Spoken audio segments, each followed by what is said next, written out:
আসসালামু আলাইকুম।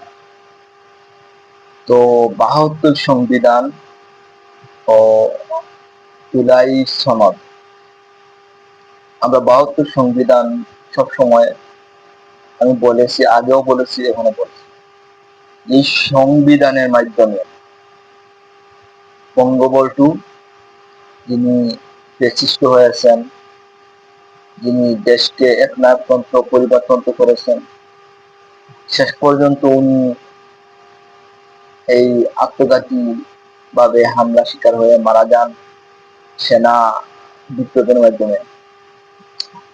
উনার জানাজায় হাতে গোনা কয়েকজন লোক এসেছিল।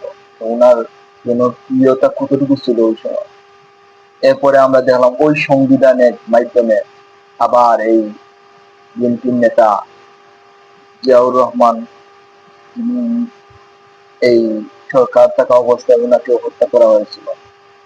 আবার ওনার জনপ্রিয়তা আমরা দেখলাম কি হয়েছিল। ওই সময় এত মানুষ গিয়েছিল, তার জানাজায় অংশগ্রহণ করেছিল। মানুষের শ্রদ্ধা ভালোবাসা আছে। এরপরে আমরা দেখলাম ওই সংবিধানের মাধ্যমে একজন এরশাদ, যিনি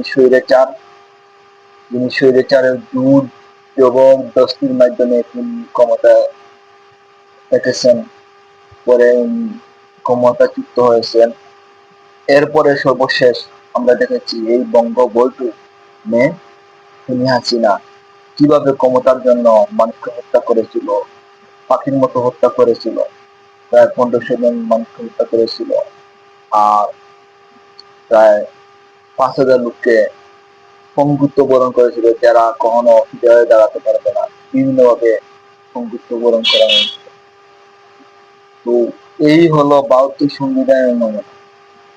তো আপনারা সিদ্ধান্ত নেন, আপনি কি নতুন বাংলাদেশের নতুন সংবিধান চান, না ওই যে ৭২ সংবিধান, একটি যে বাংলাদেশের বড় বড় নেতাগুলোকে আমরা হারিয়েছি, অসৃষ্ট হতে দেখেছি, স্বৈরাচার হতে দেখেছি, খুনি হতে দেখেছি, ওই সংবিধানটি আঁকড়ে রাখবেন? আপনারা সিদ্ধান্ত নেন কি করবেন। সেজন্য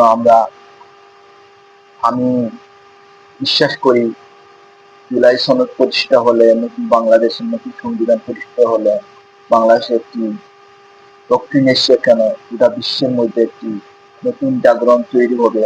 এদেশের মানুষ, ইয়াং জেনারেশন, এদেশকে সিঙ্গাপুরের চাইতে আরো উন্নতি রাষ্ট্র করতে পারবে, এই বিশ্বাসটুকু আমি মনে করি আছে। তাই সবাই নতুন সংবিধানকে হওয়ার চেষ্টা করি।